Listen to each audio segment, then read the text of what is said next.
जय हिंद एवरीवन। तो आज मैं बात करूंगी high energy and low energy molecules in bio energetics. तो हम लोग फिजिकल फाउंडेशंस ऑफ बायोकेमिस्ट्री की मेरी लेक्चर सीरीज चल रही है, उसी में ये एक शॉर्ट लेक्चर है on high energy and low energy molecules. तो लेट्स बिगिन। तो बेसिकली हाई एनर्जी और लो एनर्जी मॉलिक्यूल्स का मतलब क्या है? अगर सिंपल वे में देखें तो these are the molecules which contain energy। ठीक है, तो in bioenergetics and metabolism you will come across with high energy and low energy molecules। तो basically ऐसे molecules जिनमें energy है, when these molecules are broken down energy is released। so ये मतलब है high energy और low energy molecules का। तो जब हाई एनर्जी मॉलिक्यूल जब ब्रेक होंगे तो हाई एनर्जी रिलीज होगी, लो एनर्जी मॉलिक्यूल जब ब्रेक होंगे तो लो एनर्जी रिलीज होगी। ओके, सो वैसे तो जितने भी एक्सोथर्मिक रिएक्शंस होते हैं सब में एनर्जी रिलीज होती है। ठीक है, तो इनकी जो रिएक्टेंट्स हैं एक्सोथर्मिक रिएक्शंस के, तो all reactants contain energy. When they undergo reaction energy is released. लेकिन मेटाबॉलिज्म में कुछ सर्टेन स्पेसिफिक मॉलिक्यूल्स हैं जिन्हें हम high and low energy molecules कहते हैं। ठीक है, तो कौन कौन से हैं ये मॉलिक्यूल्स?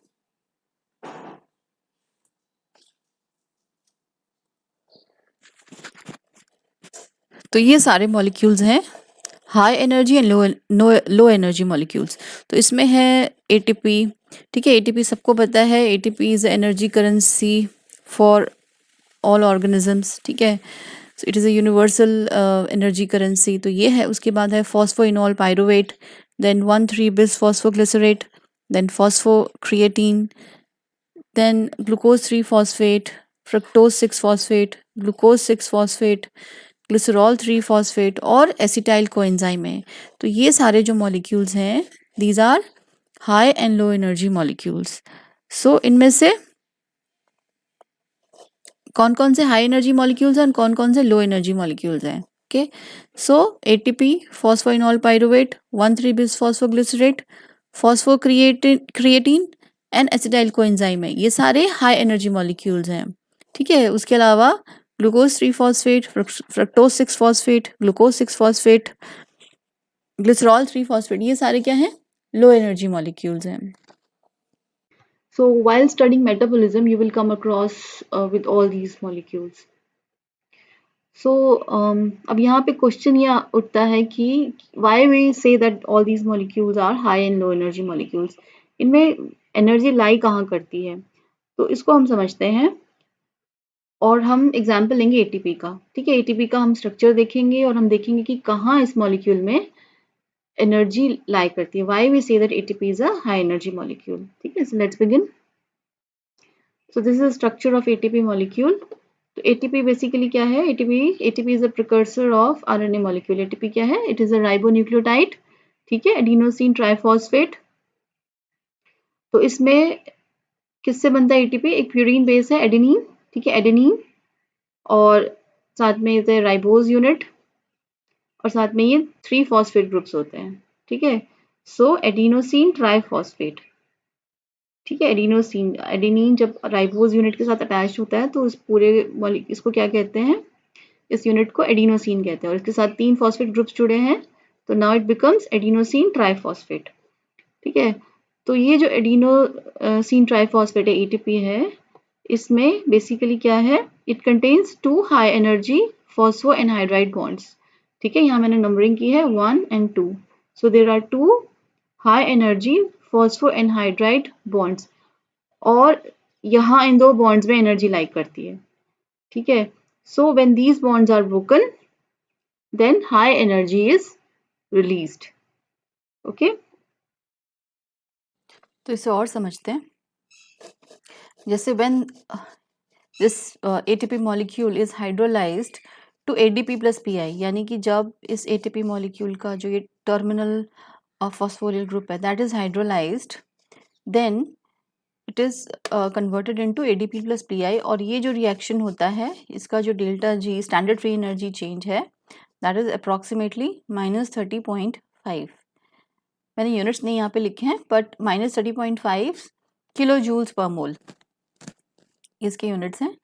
तो तो मैंने आपको पिछले लेक्चर में बताया था कि डेल्टा जी के जो वैल्यूज़ हैं, स्टैंडर्ड फ्री एनर्जी चेंजेस की जो वैल्यूज़ हैं, वो देखकर ही आप बता दोगे कि जो रिएक्शन है वो एक्सोथर्मिक है, फेवरेबल है कि नहीं। ठीक है, तो ये एक लार्ज नेगेटिव वैल्यू है, तो दैट टेल्स कि that this reaction is exothermic reaction and high energy reaction. ठीक है, ठीक है, तो ये हो गया। तो अच्छा, उसके बाद क्या है कि when ATP molecule is hydrolysed to AMP plus PPi, जब ये दो टर्मिनल फॉस्फोरिल ग्रुप्स हैं, जब ये हाइड्रोलाइज हो जाते हैं एटीपी से, तो क्या बनता है एएमपी प्लस पीपीआई। ठीक है, तो again this reaction is highly exothermic. इसका जो delta standard free energy change है वो क्या है, -45.6, which is higher than this one. ठीक है, तो when ATP is hydrolysed to AMP plus PPi, high energy is released higher than the hydrolysis of ATP to ADP plus Pi. ठीक है, तो ये है। उसके बाद ये जो एटीपी एडीपी है, अगेन इसका जो हाइड्रोलिसिस है to AMP plus Pi, again that is exothermic, और इसका जो डेल्टा जी नॉट है that is little higher than hydrolysis of ATP molecule to ADP plus Pi. ठीक है, दैट इज -32.8। ठीक है, तो ये थोड़ा it is slightly higher than this. Then this AMP, ये जो एएमपी बचता है एंड में, ठीक है, इसका भी फर्दर हाइड्रोलिसिस जो है वो एक्सोथर्मिक है। ठीक है, इसका जो फर्दर हाइड्रोलिसिस है to adenosine plus Pi, that is also exothermic, और इसका जो डेल्टा जी नॉट है that is -14.2, which is much less than the hydrolysis of the above 4 reactants. ठीक है, लेकिन ये एक्सोथर्मिक है। तो जब आप मेटाबॉलिज्म पढ़ोगे then you will come across most often with these two reactions. जो पहले दो रिएक्शंस हैं ये सबसे ज़्यादा कॉमन है। ठीक है, hydrolysis of ATP to ADP plus Pi, hydrolysis of ATP to AMP plus PPi. उसमें से भी एटीपी का जो हाइड्रोलिसिस है टू एडीपी प्लस पीआई, ये फर्स्ट वाला जो रिएक्शन है that is the most common. ठीक है, तो ये है। Now let me show you this table 13.6. It is from Lellinger 5th edition, or this table is telling us standard free energies of hydrolysis of some phosphorylated compounds and acetyl coenzyme A, which is a thioester. तो ये सारे compounds हैं, मैंने आपको बताए हैं। ठीक है, तो इसमें अगर देखें तो फॉस्फोइनॉल पाइरुवेट जो है उसका जो स्टैंडर्ड फ्री एनर्जी चेंज है that is -61.9, which is the highest most. ठीक है, तो इन सभी में सबसे ज़्यादा एनर्जी किस कंपाउंड में है, वो है फॉस्फोइनॉल पाइरुवेट। उसके बाद आता है 1,3 बिस फॉस्फोग्लिसरेट, इसका जो फ्री एनर्जी चेंज है वो है -49.3, तो ये सेकंड नंबर पे आ गया। उसके बाद है फॉस्फोक्रिएटिन, इसका फ्री एनर्जी चेंज है -43, तो ये आया थर्ड नंबर पे, क्योंकि इन तीनों कंपाउंड्स का जो फ्री एनर्जी चेंज है वो एटीपी का जो हाइड्रोलिसिस है उससे ज़्यादा है। ठीक है, तो एडीपी का एएमपी प्लस पीआई ये मैंने आपको बताया -32.8, then ATP to ADP plus Pi that is -30.5, then ATP to AMP plus PPi that is -45.6। ठीक है, उसके बाद जितने नीचे कंपाउंड्स हैं उन सब का जो फ्री एनर्जी चेंज है वो लो है, यानी AMP to adenosine plus Pi that is -14.2 low. Then ये जो पीपीआई यहाँ रिलीज होता है, अगेन इसका जो डिसोसिएशन है into 2pI that is also exothermic, तो इसका क्या है फ्री एनर्जी चेंज -19.2। उसके बाद ग्लूकोज 3 फॉस्फेट है -20.9, then fructose 6 phosphate is -15.9, then glucose 6 phosphate is -13.8, glycerol 3 phosphate is -9.2। तो ये सारे क्या हैं, लो एनर्जी कंपाउंड्स हैं, क्योंकि इनका जो डेल्टा जी चेंज है free energy change that is less, कम है। ठीक है, ये जितने कंपाउंड्स हैं, तो इसलिए ये सारे लो एनर्जी कंपाउंड्स हैं। Then coming over to acetyl coenzyme है, तो ये थायोएस्टर कंपाउंड है। ठीक है, इसमें जो ये सारे के सारे क्या हैं, फॉस्फोरिलेटेड कंपाउंड्स है, इनका फॉस्फेट ग्रुप जब रिमूव होता है तो एनर्जी रिलीज होती है, ठीक है। लेकिन ये जो एसिटाइल कोएंजाइम है, इसमें जो एक थायोएस्टर बॉन्ड होता है, when that bond is broken then energy is release, तो उसमें भी हाई एनर्जी रिलीज होती है। तो ये एनर्जी ऑलमोस्ट इक्विवेलेंट है to hydrolysis of ATP to ADP plus Pi, मतलब ये वाला जो रिएक्शन है ये ऑलमोस्ट इसके इक्विवेलेंट है, ठीक है। तो